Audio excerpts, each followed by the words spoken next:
In the field of zoology, the Qur'an says in Surah Anam, chapter number 6, verse number 38, it is He who has made every animal that walks on the earth and every bird that flies in the air to live in communities like the human beings.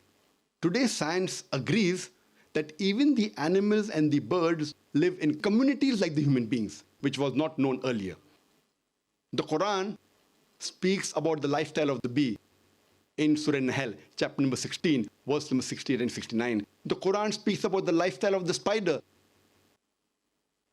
in Surah Ankabut, chapter number 29, verse number 41. The Quran speaks about the lifestyle and the communication of ants in Surah Namal, chapter number 27, verse number 17 and 18. In the field of medicine, the Quran says in Surah Nahl, chapter number 16, verse 68 and 69, that from the belly of the bee, we give you a drink of varying colors in which there is healing for mankind.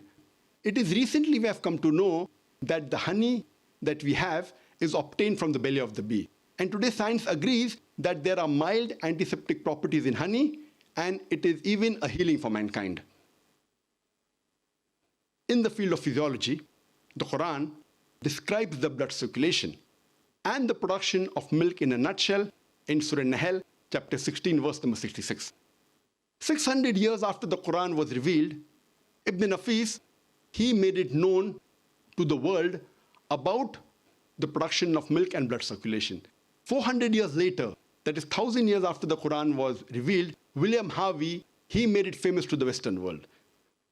We hear about William Harvey, but we hardly hear about the name of Ibn Nafis, who 400 years before William Harvey spoke about the blood circulation and the production of milk.